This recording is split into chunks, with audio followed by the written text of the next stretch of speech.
talk about numbers as a way of making it. The easiest way to give you numbers, if we operate here, maybe you should find time to give you access. You talk to these people who have been captured and brought here among the leadership of fdlr, so that you talk to them directly. They give you. But again, the issue of numbers. By the way, I have seen that, for example, let me give you,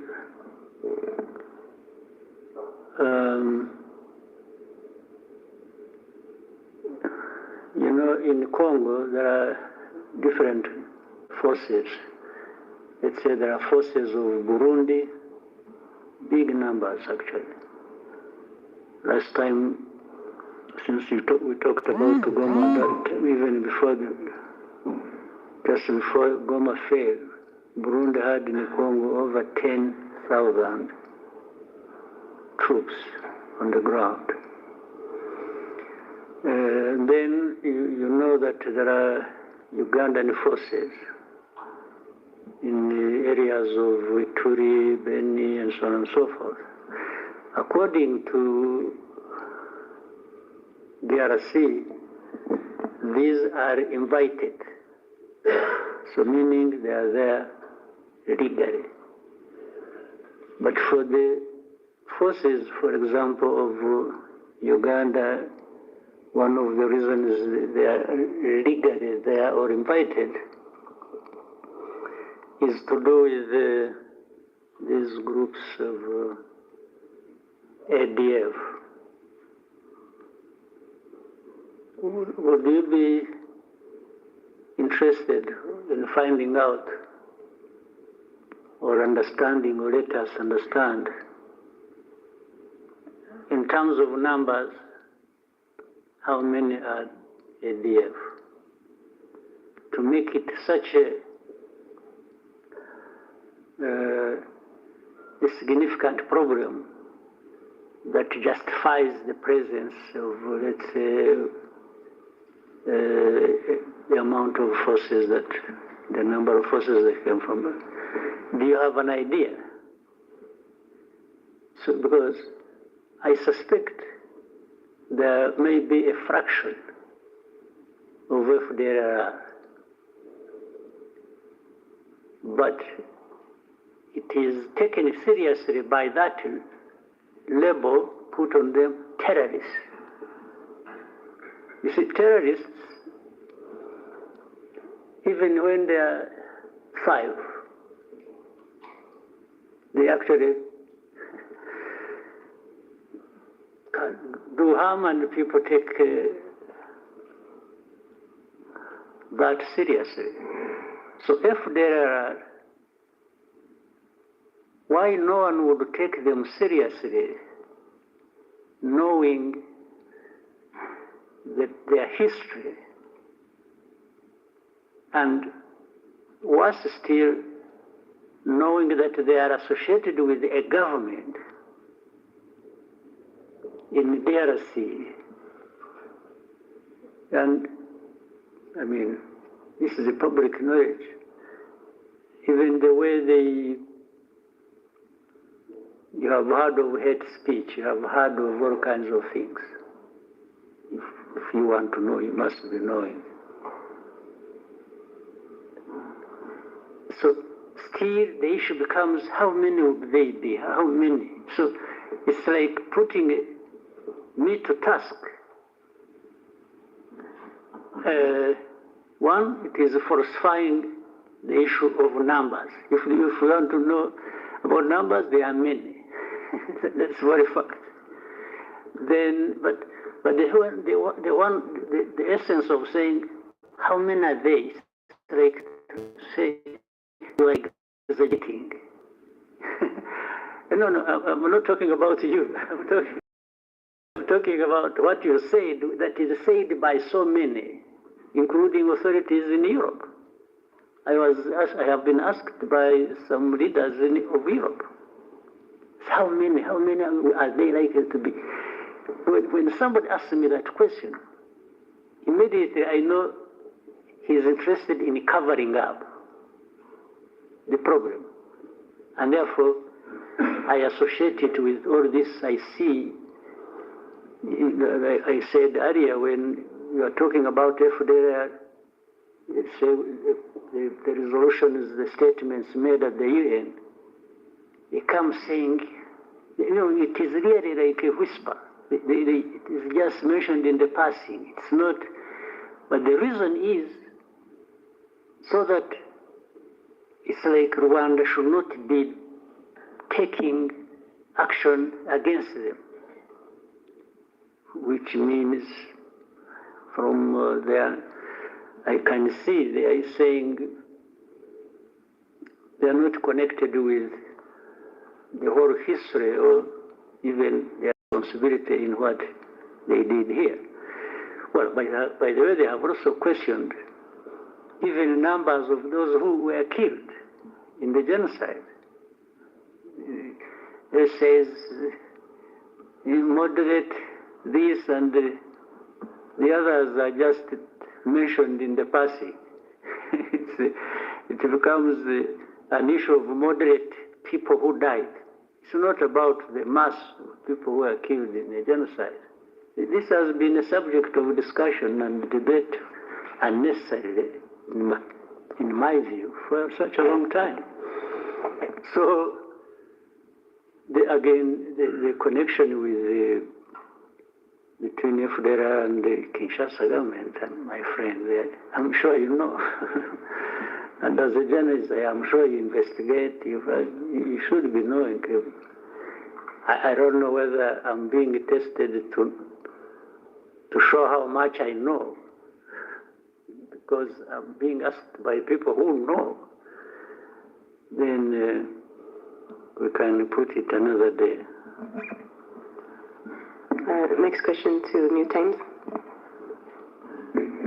Thank you so much, Mr. President. My name is James Munyanez. I'm from the New Times. Mr. President, you have previously said that Africa's instability is often the result of leaders failing their people, and that coups are symptoms of deeper governance problems rather than solutions. Mr. President, with the recent developments in Guinea-Bissau, and in other places before that, like Madagascar and other areas across Africa, what do these developments reveal about the state of governance? What is that? What do these developments, like the coups that we've been seeing, reveal about governance, the state of governance on the continent? And what should African institutions, and particularly the leaders of Africa, do differently? Because, Mr. President, there's a sense increasing among young people that maybe you have leaders that kind of protect a club of leaders across the continent, that kind of protect each other. So what should leaders of Africa and what should African institutions do differently, Mr. President? Thank you. You know, first time when I heard about the coup in Guinea-Bissau, even now I'm not sure really what happened. But when I heard it first, I thought somebody was carrying a coup against himself. That was my first reaction. It didn't appear to me like there was a real coup taking place. Even now, I need some time to confirm. But let me assume it happened, or that in Madagascar happened. For sure it happened. I think somebody's on the run and there's another one sitting there. To begin with, it means I'm vindicated in what I said that you referred to. And maybe we'll have more coups.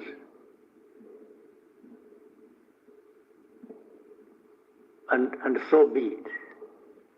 That is my approach to that question. If there are going to be more coups anywhere around the continent, so be it. because I also believe true, where coups are taking place, there must be something wrong that has been happening, even all along. You can assume, can read stories, you can see and appreciate and like something, but once there is a coup, maybe 90% plus, it means in that place there has been a problem. People have been not talking about or covering up or something. Now, I don't know whether you want again my opinion, which I have.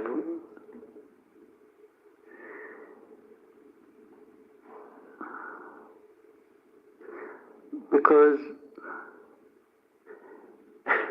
what is interesting, some of these coups are happening in a place where they're happening in places where these people who make judgment about us, the West, have been praising leaders. Okay? These coups only happen to tell these people you've been telling lies. Tell me, and maybe you can think about it and investigate and find out later, you tell me later.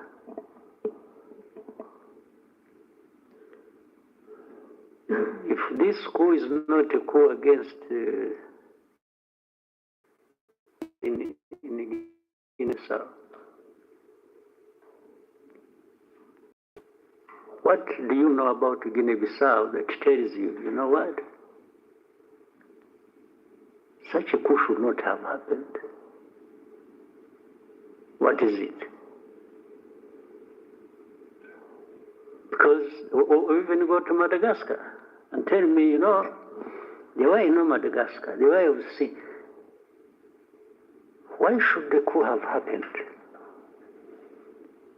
When we ask ourselves the questions in that form, we might then get to understand whether there are underlying problems or there haven't been somebody just out of madness acted and overthrew government. So the young people you talked about, you call them Gen Z? Well, why did you go to Z before you went to again zero? I mean, the last resort, maybe. Is that what it means? I'm just guessing. Still, there are an expression that something is amiss. It may not even mean that they are always right. You see? But I would rather than, for those of us who are still around and don't want to be overthrown, we may need to find a way of making these young people responsible also, so that they feel they are part of, and therefore no need to overthrow. You see what I mean? Because there are so many, they can't all also be operating recklessly, collectively. Maybe some young, some hot heads among them can mobilize others, but still to move the whole mass to do something. So before they do that, it's our responsibility maybe to do something so they have no need to do that. Because where does it end up anyway?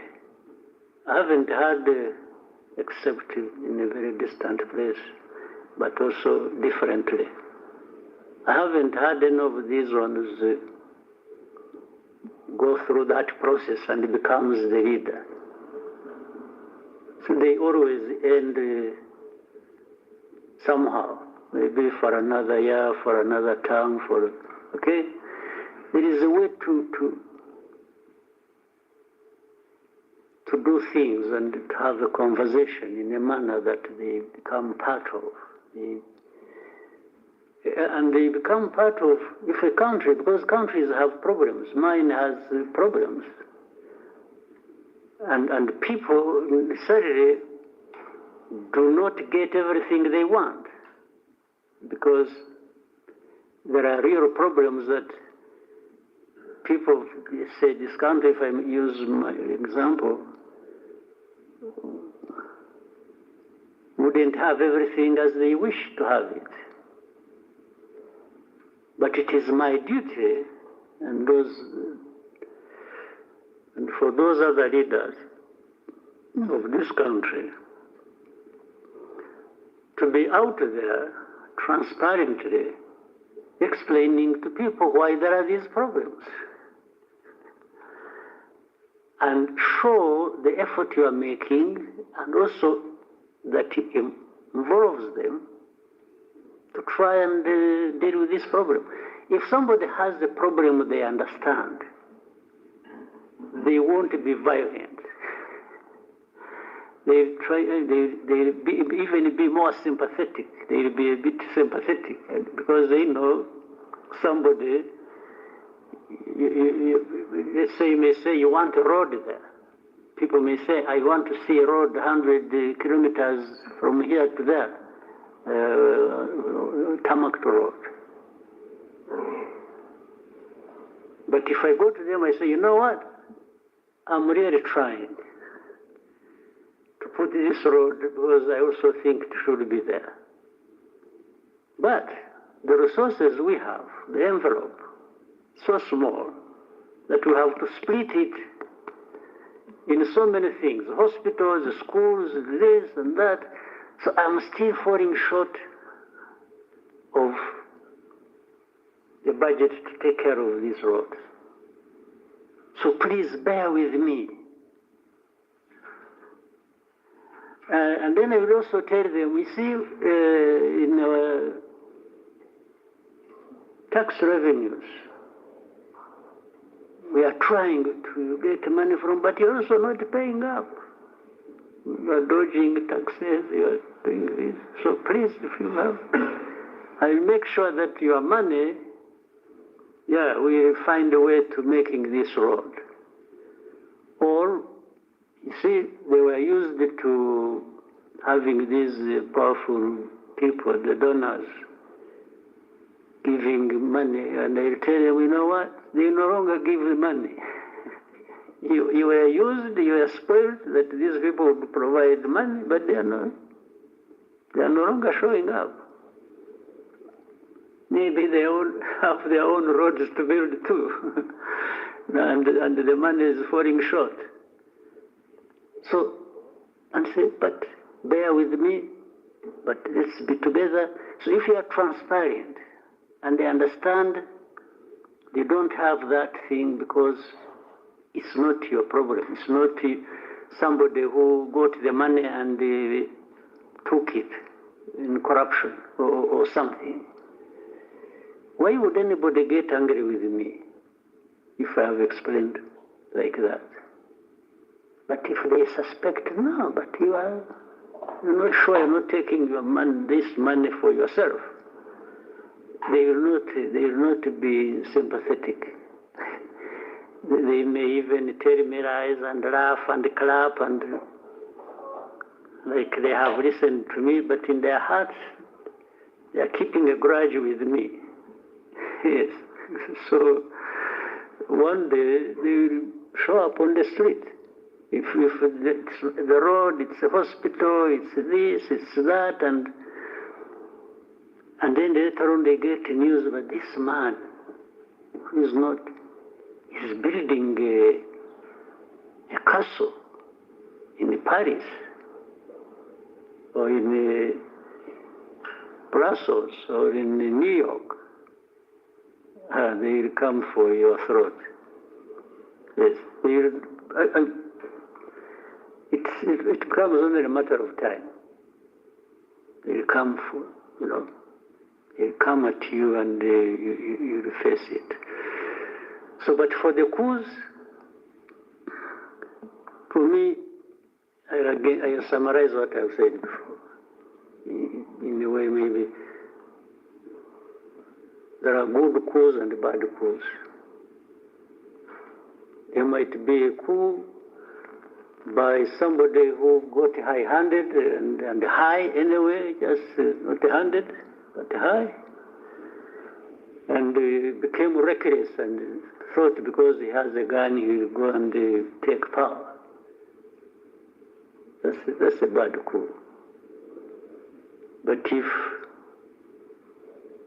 somebody, a group of people said, no, enough is enough. These guys have been telling us lies. They've been doing this. They're enriching themselves. They're cheating us. We can't have it anymore. It's stinking. And they go for whatever form they do it. I think I'm okay with it. I know it's been misunderstood, but I'm happy to taking the risk. I'm okay with that, but not entirely okay until I see that somebody who did that, or people who did that, and they were sick and tired, and that was justification, until they are seen making a difference, then I'll be, I feel settled in my mind. But if you come and do the very things you overthrew people for, or do worse, then why did you carry out the coup? I just say, no, this one deserves another coup, or should go to jail. Yes. Now, here is another tricky part there. You see, there are these coups, people really have a knee-jerk reaction about coups. It's a coup, everybody, that one should face the barrel of the gun. Let's now, before the coups, talk about that situation. If you have a constitutional government led by civilians, and they are killing their own people, they are mismanaging everything, they are taking all the resources of the country for themselves and taking it outside and literally destroying the countries they lead. And then there comes an election after 4 or 5 years or whatever. You know what happens? People should also get tired of this. If you have that record, if you have that history, should it be automatic that you should continue just because you are a civilian and even when you cheat elections? You get it? Because it has almost become automatic that if you are there, you are sure of winning the next election. Okay? Even when you are doing all these terrible things to your own people. So, is it justified to say, yes, this one, even to say at least what? At least he's a civilian, or at least he kills few people, or fewer people, or what? Do you really, can that be a justification? Now, when I'm saying that, there should therefore be a mechanism, maybe at the African Union level, to also hold people, the civilians, who are messing up their countries and who are cheating elections every other day, and they keep going just because they are civilians and just because they are. But the Constitution does not provide for you to cheat the elections, does it? Again, there's a funny example in our neighborhood. This Congo we are struggling with, we are talking about. This man who raises the whole world and causes all kinds of troubles. When was he elected? No, you seriously, you here, tell me when? First time? The second time? No, you are silent, but you should be giving, you must be knowing something. But the first time, he was just handed over by his friend. Somebody should have had won. This is public knowledge. In this one, there was a smoke screen here about election. But elections did not happen. In fact, you are likely to have a third one. It's coming. There's another third time it's coming back under the same fraudulent thing. But when you see these people who talk about democracy, about everything, and it's like they're the first to send messages, thank you very much, congratulations, and even when they are privy to this information, they know it. Sometimes maybe they even encourage them to do it. They give them a call in the evening and say, you know, please, by the way, I have a company that is looking for cobalt. Are you aware of that? You know, company X that is, can you give them, what do they call it? Like concessions. Can you give them? He said, yeah, of course I do, okay. That is a deal. A deal for cobalt, a deal for winning elections even if nothing happens, or to win even when he has lost. You must be aware of these things and how they go. So you can crucify me for my crimes, but when it comes to you, as I also said, I talk about it. So why this world we are in, it's not playing ping pong. It's just because at the same time we are talking about lives of people, right? Yeah. Thank you, Mr. President. Scovia. Nakoze nyakubahwa perezida wa repubulika, nitwa Scovia Mutesi, umuyobozi w'ikinyamakuru Mama wa Gasabo TV. Nashaka kubaza ku kibazo abacuruzi bafite inganda mu Rwanda uyu munsi bavuga ko babangamiwe no guhangana n'ibicuruzwa bituruka mu mahanga kuko basabwa ko bapfunyika cyangwa package muri bikoresho bitangiza ibidukikije mu gihe bituruka mu mahanga biza muri plastique byaba bifunze mu macupa cyangwa amashashi abifunze. Basanga rero badashobora guhangana nabo ku isoko, bikaba bifite ingaruka ku nganda zabo, aho bamwe bavuga ko ahari bashobora kujya hanze kugira ngo nabo binjize ibisa n'ibyo. Basanga niba ntacyo bitwaye nabo bashobora kubikoresha. Ikindi kibazo nari mfite ni ikijyanye n'abaturage uyu munsi bishimira imihanda itandukanye hirya no hino mu gihugu ihuza uturere, ariko abakora imihanda minini ya kaburimbo ntabwo bashyiraho rigori cyangwa inzira z'amazi zigera mu gishanga, amazi akajya mu ngo z'abantu cyangwa mu mirima, aho usanga rimwe na rimwe bisanga batuye mu manegeka kubera igikorwa remezo cyaje. Ndabashimiye kwa perezida wa repubulika. Well, icyambere kitari n'iki ikibazo uvuze kibi inganda n'abacuruzi n'iki, ikibazo cya mbere dufite ahubwo nta nganda dufite twubaka inganda nazo